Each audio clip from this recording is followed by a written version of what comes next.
My first gaming setup was, a CRT monitor, probably 17-inch. And the funny thing is I never even changed the hertz. I always had it at 60, which I didn't even know about for years and years and years and years. I could have been playing at like 85 at least or something higher. So that was bad. Yeah, I mean, I had a good computer. I just didn't play it that much until like, I played Quake 3 is when it really first started for me. Like, I would say like 2005.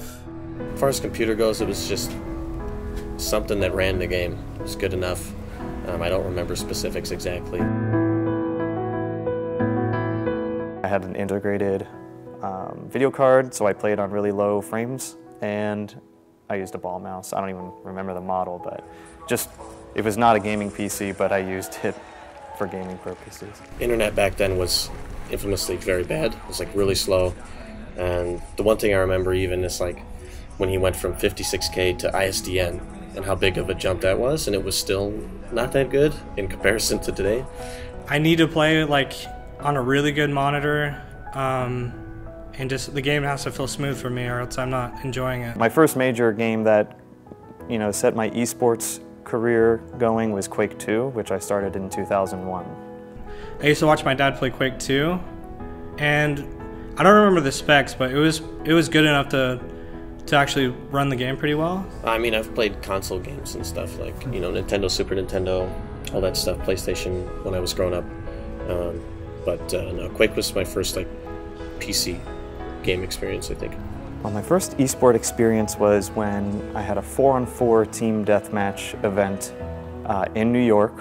It was called the Transatlantic Showdown for Quake 4, where we had the top teams from North America and the top teams from Europe qualified, 2 from each continent, and you go to a LAN event, and I placed 3rd there.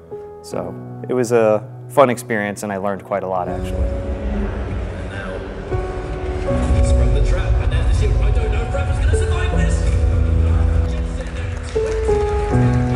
I went to my first QuakeCon in 09, and I played Quake Live CTF, and that's kind of where my first competitive experience was. I actually wanted to go to QuakeCon, and I was not allowed because I think I just turned 17 and school was just starting. This was like, because the event's in August and that's when school starts where I live, and my mother wouldn't let me go. But the funny part is, like, even back then, I was almost for sure gonna get like 2nd or 3rd, which would have been a pretty nice payday, but didn't happen.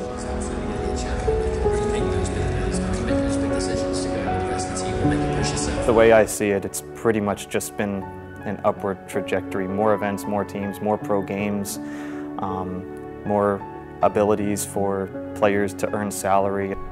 I'd like to see the scene grow a lot, the community get more involved. I think we have a very good chance of advancing through the finals because we have a semifinals match tomorrow. We play the other North American team here called Modus Operandi, and in practice games we usually do well versus them, so I expect to go to the finals. It's the 2nd biggest in terms of prize money, but I would argue it's the biggest in terms of the talent that is here. We boot camped here for 5 days, and we feel really prepared for it, and it just comes down to execution, and yeah, I'd say we're ready to win it all.